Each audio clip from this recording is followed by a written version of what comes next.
Hi, and welcome to the Passionistas Project podcast. We're Amy and Nancy Harrington. If you enjoyed listening to the show, please consider becoming a patron. Just a small donation of $1 a month can help us keep the project going, and you'll get rewards like buttons, access to premium content, and invites to Passionistas Project events.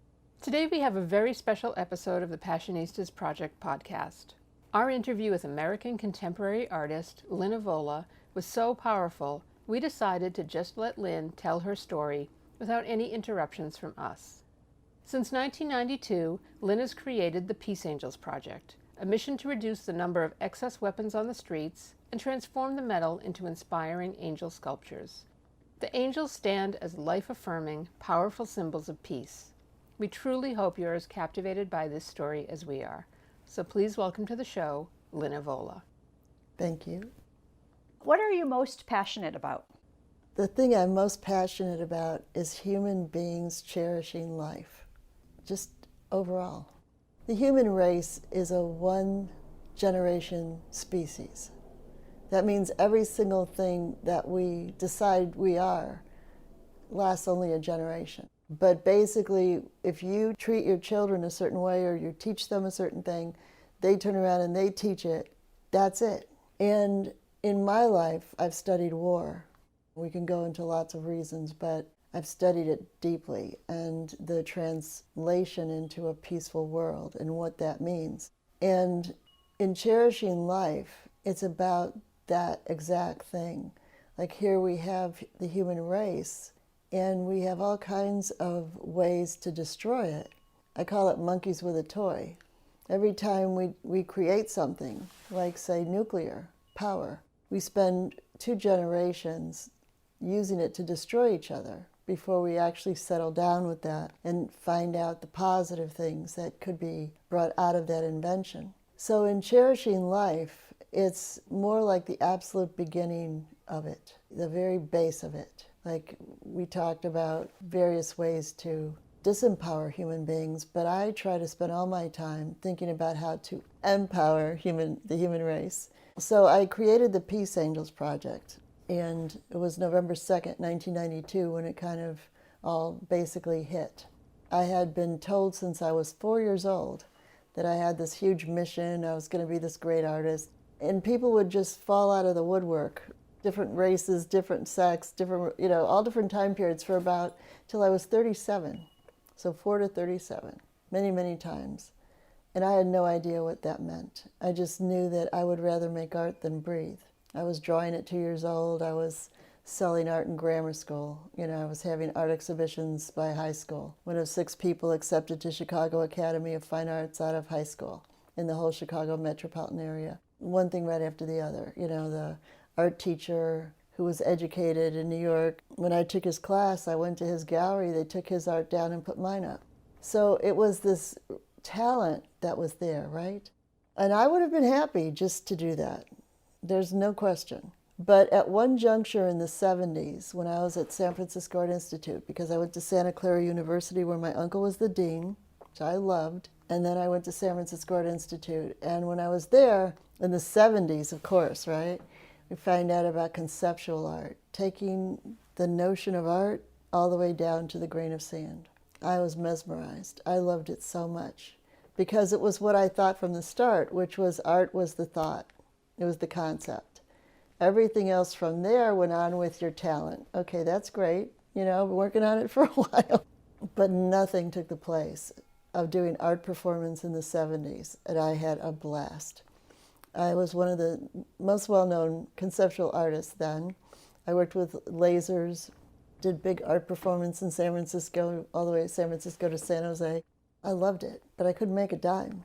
So I had graduated from San Francisco Art Institute with my BFA in 1976 and had art performances there before I left, and then just went on to the galleries. But I was sitting there thinking, well, I wasn't painting and drawing, which usually that's what I would sell. So I became a stockbroker, and I became a commodity broker, and I went into my other love, which is business and economics. And I always felt very, very strongly, like from day one, that the artists that we know of them because they could exist. And that meant that 98% of them knew about money. knew about commerce, how to deal with it. What do you do?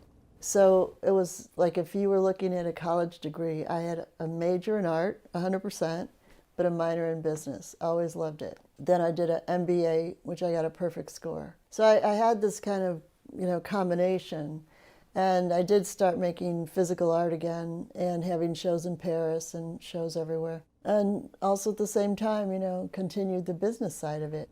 This went on, and then in 1987, I now had a beautiful little son, my gorgeous son. Oh, Jason was born in 1983. And by 1987, I was selling a lot of art, right? Because now I had him too. I was married, but I had him too. So I went to a library, and this woman came in, and I was all dressed in art clothes, of course. And I'd always bring people to the house to sell art. And she said the same thing that all those people had said to me for years. And it really pissed me off because I didn't know what she was talking about. I was just happy. I love making art. So when she said this to me, she said, I can't tell you anymore, but I have a good friend who's a psychic and she could tell you. Now, I didn't like psychics at all because I had a grandmother who I felt manipulated the whole family with that sort of thing, so it took me a couple of minutes, but then I went over to see her, and I said, what in the world is this? And she said, well, there's good news and bad news. And I said, okay, what does that mean? She said, it's going to be extremely hard, but also everyone on earth is going to know your name. And I looked at her and I thought to myself, and I'm waiting for the good news because I'm an artist. If no one knew me, it'd be just very good, be fine. 3 years later, my life started to change enormously. And 5 years later, I moved down to LA. So after having a tremendous amount of exhibitions in San Francisco at that time, in London, I had an instinct to come down here. And when I came to Los Angeles, this beautiful friend of mine, Joya Delaney, is a healer. By then, I'd kind of softened a little bit. She was instrumental in me seeing some things that I needed to see. And when I came down here, she said, what are you doing here? You don't belong here. Because I lived in San Francisco. I loved it. And she said, why? And I said, I don't know. I said, I have a really strong feeling. It has to do with Martin Luther King, Chicago. It had all these reasons, but I just knew. She said, I want you to see this woman who sees angels. And I said, Joya, some people see leprechauns. I'm not into this stuff. I don't really want to see. I don't want to go. And when I went to go see this woman, it was November 2nd, 1992. And I always say that was the beginning of the Peace Angels Project, humbly speaking. I saw 7 angels for 2 hours. By the time I was 40, I'd read every major Bible on earth. I read everything on science I could find, every Bible, every religion. And to sit through something that I actually saw myself, because no one could convince me about anything if I don't see it myself. And just that way. And basically in this 2-hour experience, they let me know that if I didn't do what basically I had signed up for before I was born, that they couldn't guarantee humanity would continue to exist because of their addiction to violence. Now the problem with all this was that my feeling inside, I knew it was right.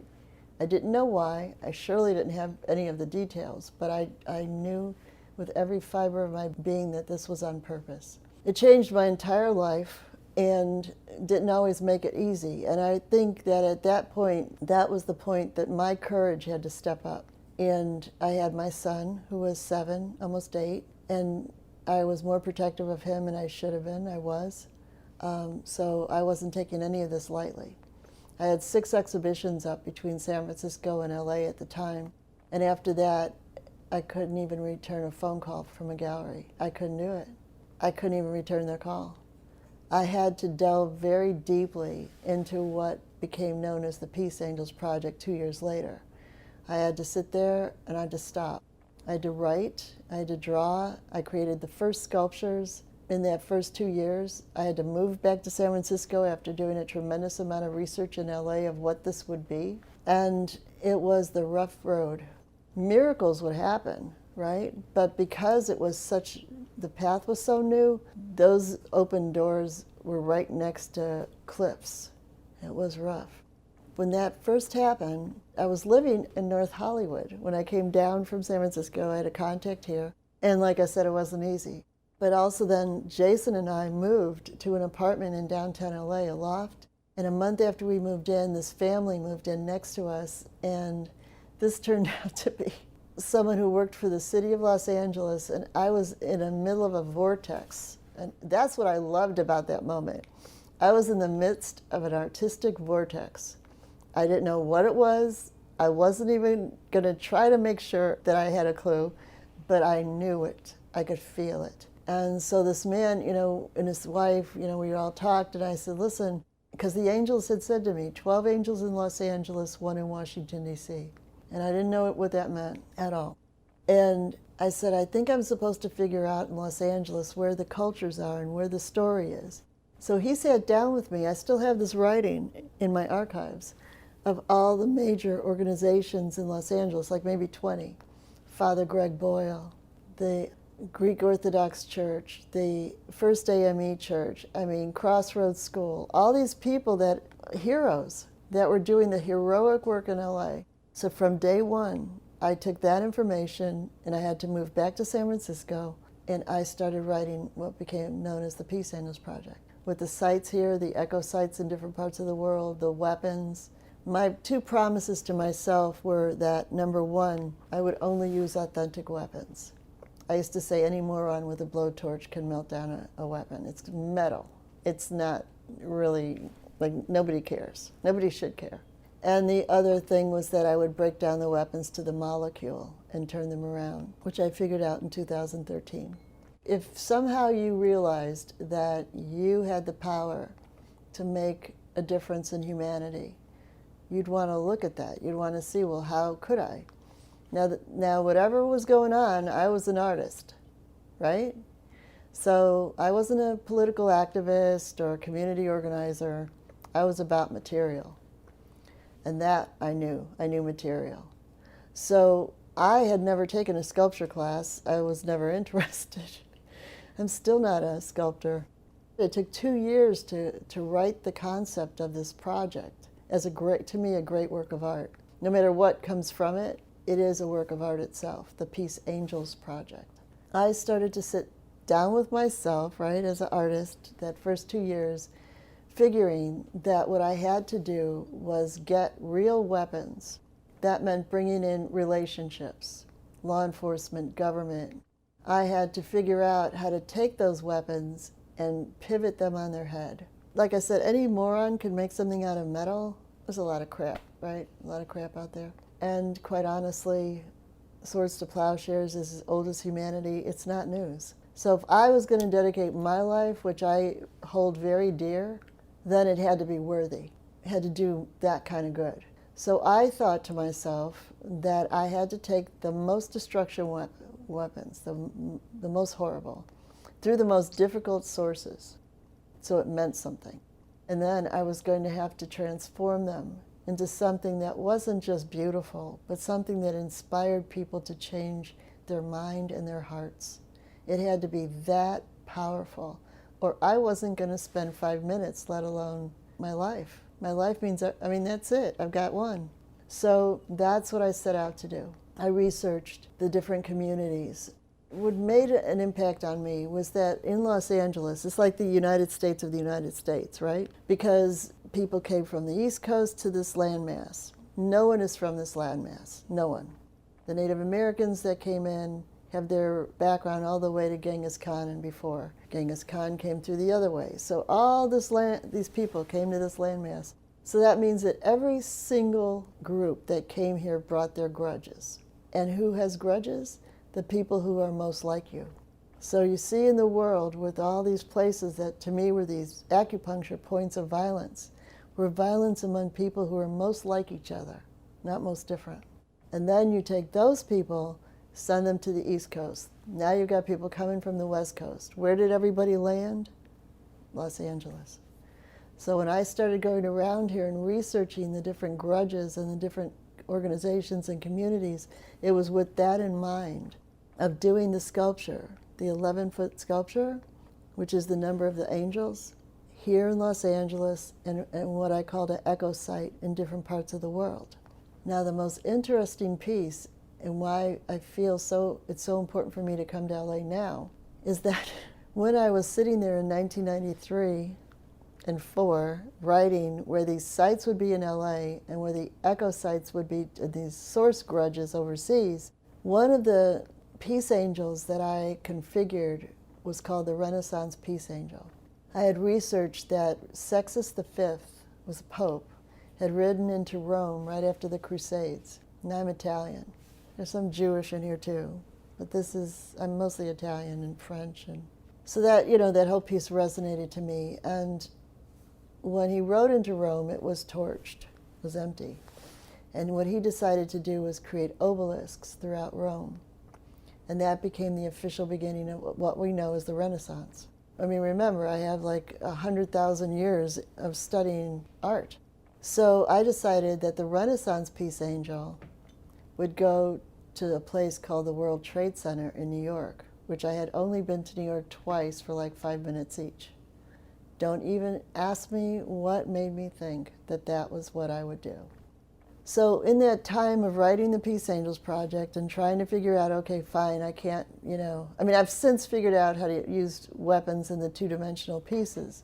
Sculpture, I never even took a class. I used to teach anatomy because no one else taught anatomy at the Art Institute. And even though I was a student there, I would teach a class because, nobody had it. But I never thought I would use it to make sculpture.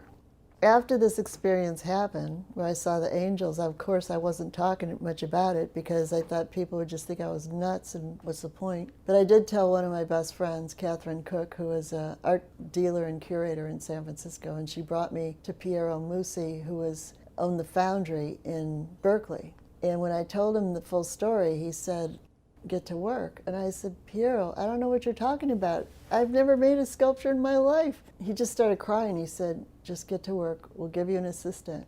6 months later, I had 7 3-foot sculptures completed. I brought in the head of the Italian museum, and he started crying. I was apologizing. I mean, I've never made a sculpture before. He was crying and goes, "I have never seen such beautiful sculptures in my life." There was the Mexico Peace Angel, the Jerusalem Peace Angel, the Celt Peace Angel, the Korea Peace Angel, Africa. I loved those sculptures deeply. After I got the waxes done, and everything was very different than most of my life. It was very measured. I think I'm still very much like that. And I followed my instincts of where I needed to be. And after a couple of years of writing, people say, "No, I wrote the Peace Angels project. It came out of lightning." But once I got everything in place, one of the biggest pieces that I had to do was that promise to myself that I'd only use authentic weapons. I had researched that the most difficult and powerful law enforcement agency in the world, basically, is the Los Angeles Sheriff's Department. So I, again, didn't know anyone. And it took me 5 years to be able to be in front of them. But in April 1997, a few things had occurred. I had finished the Renaissance Peace Angel. I finished all the other sculptures in bronze because I didn't have the weapons at the time. And Crossroads School helped me to bring my son down here from San Francisco. His father died. There was certain things that occurred that made me free to come back down. So when I came here, we were going to install the Renaissance Peace Angel at Crossroads School because again, I made it, but where would it go? It had to mean something. So I came down, Jason was with me, and I started the steps of figuring out what the Peace Angels project needed to be. And in April 1997, 2 major things happened. Well, 3. One is my contacts brought me to Sheriff Block. And I told him, I said, I need 45 minutes. His secretary had said, even the president gets 10. All I could think of was Muhammad Ali, how I had to be there with him so that he knew that we were the same, just 2 human beings. And he had just started his rebar program, and I had just, come to him with something else. What I could see is that these law enforcement agencies were already destroying weapons. It's not rocket science, again, because if you've got metal, you recycle the metal. But the thing was, no one knew about it. And even in his making rebar, no one knew about it. It would go into infrastructure. It's in buildings and, bridges and roads. It's not news, but that problem is it's not news. I wanted it to be news, and I knew I needed to step out of myself to make a public statement about it. So he not only gave me the first weapons, but he also came and opened the whole Peace Angels project to the world publicly in April of 1997. So Sheriff Block was very substantial, and he gave us the first weapons medal, which were guns from LA. I had made relationship with this organization called Peace Missiles that gave me the first titanium and stainless steel from nuclear that they had gotten from Russia. This wasn't US yet. And I felt very strongly, and I'm so happy I did, the Renaissance Peace Angel, that was like the keystone. And it was made of bronze, which was beautiful, but it wasn't weapons. So I had the same foundry in Berkeley make a plaque. But I wrote a poem that was etched on the front, and they took Sheriff Block's guns, broken weapons, and I designed the outside of it. Once they made the mold, I said, now take those guns and melt them down and pour the plaque. In April of 1997, there were people from Los Angeles government that said later they had driven to meetings in LA and turned around and came back because everybody was in the audience. It blew my mind because every single television crew covered it, and it was on the news everywhere. I mean, it was on every single station every day for a week. We had letters from New York, from Archbishop Tutu in South Africa, all this stuff, and it really blew my mind. But from my end, they put the sculpture on this hideous piece of cement, like a 5-foot piece of cement, so 3 feet on a 2-foot under base.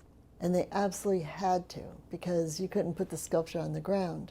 But I kept looking at that base going, God, that's a hideous base. But again, everything after that happened in 1992, I would look through a little bit different lens. So at that time, the Beverly Hills and LA police departments would take youth at risk to the Peace Angel in the middle of the night to talk about making better decisions, making a better life. And then during the day, it was in the lunch area of Jack Black and Kate Hudson going to school there. It was exactly where I wanted it to be for now. There was one man here, Frank Cullen, who had been the right-hand person to Governor Brown, not Jerry Brown, his father. And he just fell in love with the Peace Angels project and what it could be, and got me to Shanwick Public Relations in Washington, D.C. But at the time, he wasn't able to raise the money. Quite honestly, in his defense, the world didn't have the listening for it, truly. We're Amy and Nancy Harrington, and you're listening to the Passionistas Project podcast and our very special interview with Lin Evola. Visit her website, peaceangelsproject.com, to learn more about Lin and her powerful mission. Now here's more of our interview with Lin. So I stayed in New York. I was in New York, and I fell in love with a man who I married, Daniel Peabody Smith, and as a wedding gift, he gave me Richard Rubenstein at Rubenstein Public Relations in New York, and I ended up moving back to New York. That was June 2001. July 2001, I met Richard Rubenstein. We all know what happened September 2001. And it was Richard and Daniel, because it's not even comprehensible, the amount of pain we all went through. And they begged me, they said, Lin, please get the Peace Angel from Crossroads and bring it to Ground Zero. And I said, how can I do that? I mean, I'm from California. How can I take the Peace Angel from Crossroads School when people on those planes were headed to California? So we all went round and round, but they said, please, rethink this, please bring it. So ultimately, we brought it. Beacon Movers brought that Peace Angel, and they brought it with the cement base. They brought it across the country. Beacon Movers paid for it. They closed Canal Street. They put it in front of Nino's restaurant that was feeding the firemen, police officers, and rescue workers 24/7. Now remember, I'm a conceptual artist at the core. So I had some friends bring me some black marking pens. I said, I never liked the cement base. So I signed the base, and I handed it to everybody else. Everybody else started signing the base. So for the year that it was in front of Nino's, firemen, police officers, rescue workers would say, sign the base. But the most important thing that I didn't even know until the night before we had the unveiling, my son told me, that when he was there, he said, Mom, they used to say to each other at the horrible digging up of the worst things in the world, right? At ground zero, they didn't know where to go because it was so hazy. They were starving, they're hungry. They can't figure out where to go. You can't see your hand, right? It's very poisonous. They said, find the angel. It just seriously made me cry. Because to me, that sculpture became a peace angel because of the experiences at Crossroads, because of the experiences at the World Trade Center.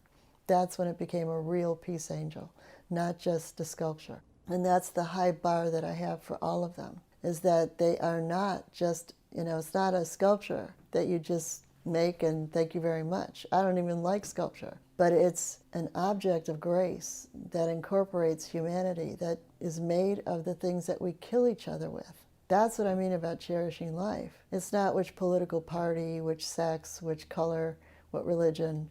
It's do we have the grace and fortitude to take ourselves to the next level?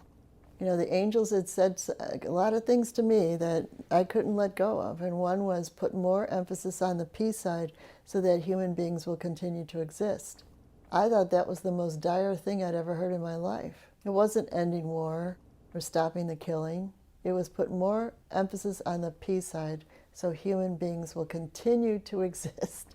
I was horrified. For years I was horrified. That peace angel then, after Nino's was put into storage by some people who didn't know, who lied to me. It was like I entered a place of darkness for a few years. And it began when that peace angel was taken out and the people who stored it put it outside instead of inside. And then my husband Daniel died, basically from the toxins from 9/11. And I used to call him my oasis because he was just, this huge man. So it was a great loss. And then these people came in that decided they were going to take all my art in the Peace Angels Project. I don't want to go into any of these things, but to say that it was all written. It was all written. So it wasn't even outside influences. So when all that stuff happened, I decided even more so to focus hard. By then my son was in college, so he was good, right? And I went back to Sheriff Baca, basically had become a friend by then, and he said, Lin, enough. We're giving you the weapons, 2010. So they gave me 1,000 weapons. Then the NYPD gave us more than 1,000 again. Then the LAPD gave us 10,000. I started making relationships with the companies that were the metal recyclers, right? Because Sheriff Baca brought us to SA Recycling. I didn't have those relationships, but I started making them because they would do that for us for free. They'd destroy the weapons, and then we would get the pieces, and we'd keep them for creating of the art and the sculptures. So after a few years of this, I told them, I said, look, I need the nuclear. Because by then, again, I had realized all the people that were lying to me for their own agenda, I had to figure out the metallurgy in spite of everything everyone was saying to me, which I did. And the sculptures and the monuments and what they would mean is that they had to be bright and shiny. You had to see a reflection. To me, the whole Peace Angels Project's about reflection. The reflection of your soul all the way to the reflection of seeing yourself in the art.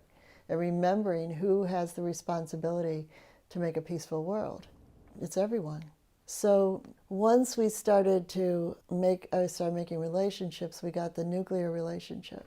And I got 100 barrels of nuclear stainless steel. So things nobody on this earth had ever done before now. But to me, it wasn't a big deal, because what was the big deal is to turn these into the monuments to save people's lives. And I'm very meticulous with what I do with the Peace Angels Project, hopefully with everything in my life, but especially with that, because everything matters. And with the relationships, I had to still wait, because the National September 11th Museum in 2005 was as big as this room. It was just a person, Jan Ramirez. And John Whitehead, who was the CEO of the Lower Manhattan Development Corporation, that's where the billions of dollars went in after the World Trade Center. And he had known my husband Daniel.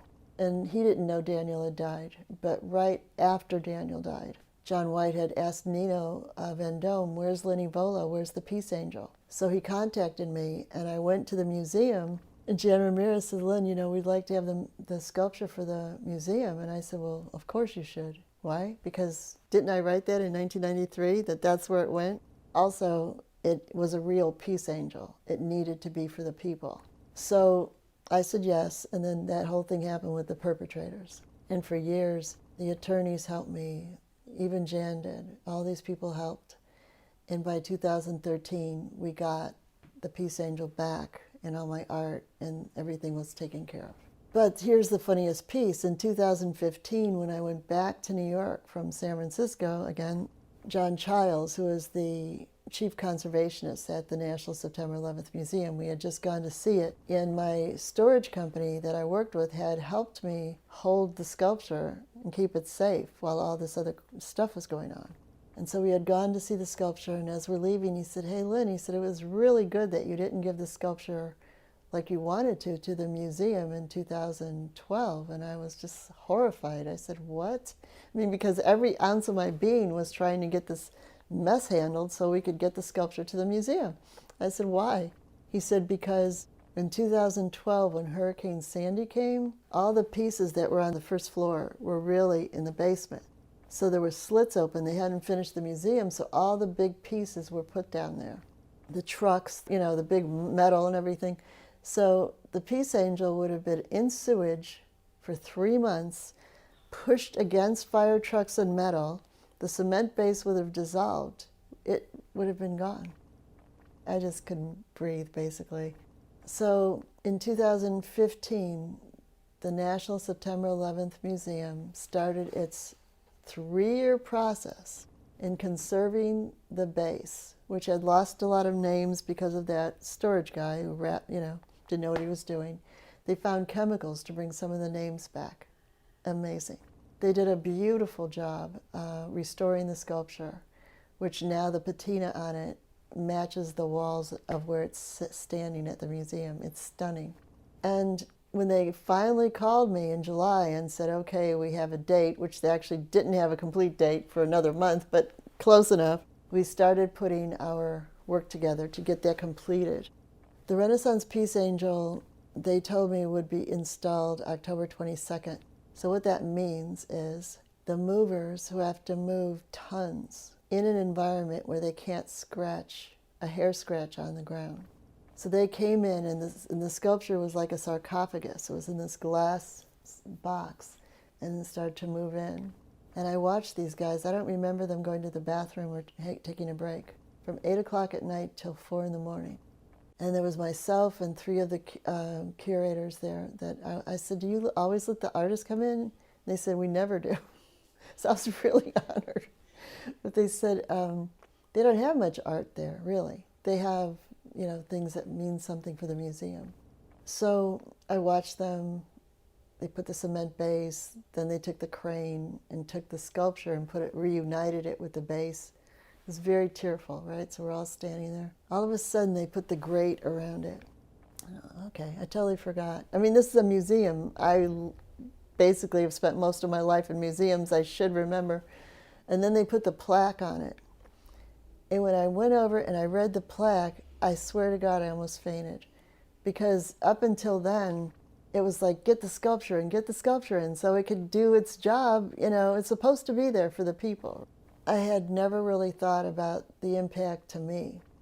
And all of a sudden I look down, it says Lin Evola, American artist, and goes into my full name. And then the piece that made me almost faint, the one story I had told Jan Ramirez, is on the plaque of how I said that it was going to be in the World Trade Center from years ago. I swear on my life, I couldn't even breathe. So to note, there's only about 100 living artists that have their work in permanent collection in major museums, period. Out of artists living or dead that have their work in permanent collections in major museums, only 3 to 5% are women. I couldn't even breathe. And what I'm hoping is that the Renaissance Peace Angel does its job, being in a museum that is about death, that it stands for life. That's what it's for. That's what it was made for. And then circle all the way back now. I was sitting there thinking, okay, that's done. Thank you. Now, where do I go? Do I stay in New York? Do I go back to San Francisco, where my son now is married and has one baby and another one on the way, which, I want to be with them? Or come to LA? And I really thought about it a lot, like all the time. Like, where should the Peace Angels Project go? And my contacts in LA had started to call me in September, because we've been looking for the site for the Peace Angel here for years. But we have 3 areas, 3 conversations to complete to choose a site for the 64-foot monument with 1 million weapons per monument for Los Angeles. And so I decided I'm going to come here and we're going to hunker down and get this accomplished now. When I wrote the Peace Angels Project and started it here, I would go to the LA County Museum to do the drawings. Again, I'm like, leave me alone, let me draw, it makes me the happiest. So I would go there Friday night, Saturday, or Sunday morning and just draw. And all the major drawings of the Peace Angels were started there at the LA County Museum. There was one small sculpture there that I fell in love with because, I had gone through a divorce and I didn't really take kindly to my son not being with me, but we all know how that is. So I found this one sculpture of this beautiful, sweet angel in the LA County Museum. It's still there. And this little boy, this little cherub boy, was holding on to the angel. So I used that as my initial drawing of what would become the Los Angeles Peace Angel. I would like, as we start to go on now, have a retrospective of just the evolution of the Los Angeles Peace Angel Monument.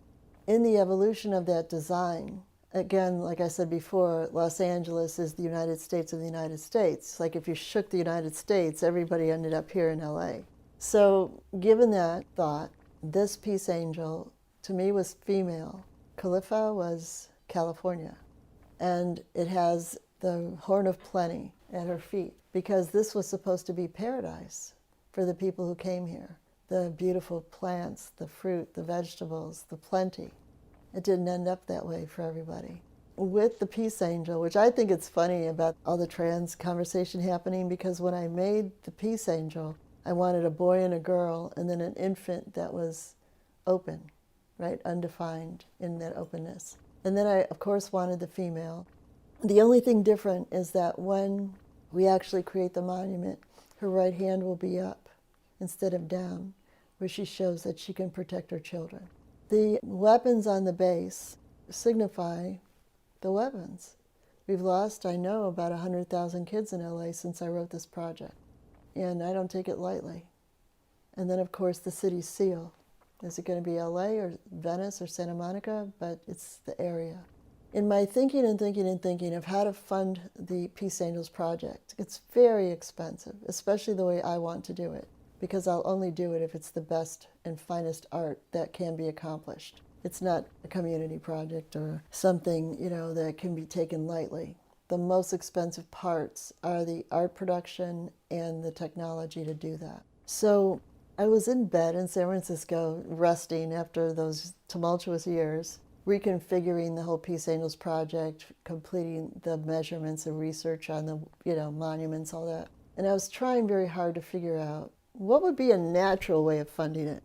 So I was in bed and I see this picture of Richard Branson kissing Archbishop Tutu on the cheek. And I said, that's it.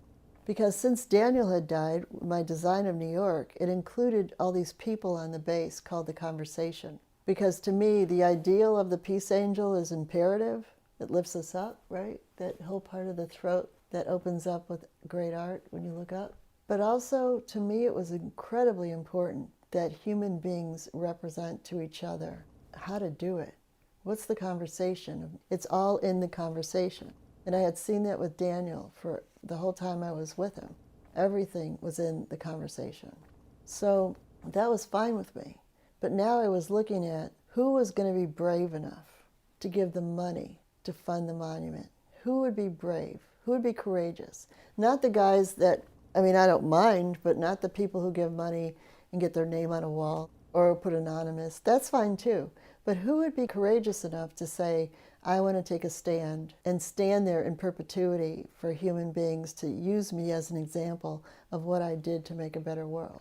So I had my project manager work with me on the numbers to figure out how much 18 humanitarian philanthropists would take. And they each had to partner with a humanitarian activist. So Richard Branson with Archbishop Tutu. And Archbishop Tutu doing the job with his life. And then going into an area and saying, okay, choose 18 humanitarian philanthropists who do extreme good. Choose 18 humanitarian activists, like those people, the heroes I was talking about, the Billy Weiss, Greg Boyle, Khalid Shah, Paul Cummins, all these people who I had researched in those early days, plus more, right, that have done extreme good, possibly give them some money as well to go do their work. And that's the funniest piece, is that I understood high, right, from the Jewish background, that 18 was important. But I didn't remember what 36 was. I was like, 36 is kind of a weird number. God said he would not destroy the earth as long as there were 36 just people alive at each time. So that's the monument. They're on stairs. And the one that's interesting about Los Angeles is I kept thinking, all the other monuments either don't have a back or their back is full of wings. So that's New York is wings, San Francisco's a globe. There's no back. But the Los Angeles monument has a back. And I wouldn't feel right putting people on the backside, but I would feel great about using three-dimensional bas-relief to honor people who have passed away that have done extreme good. So on the LA monument, we have two levels that we can do engraved three-dimensional bas-relief of people who have done extreme good. So that's the monument. And everything starts with basically a 6-foot size of a human being, and then it's the divine mean that creates the rest of the measurement. And then underneath it is called a labyrinth. The labyrinth has the walk of suffering and the walk of achievement that lead to the Los Angeles of today. And that's where we'll hire researchers to help us get incremental steps on both the, what was good, supposedly good, and was supposedly hard, and what creates the Los Angeles of today. And then on the outside of that, there's weapons blocks, because it's all made of weapons. Weapons blocks have names of the kids that have died, every single one of them, all the way around.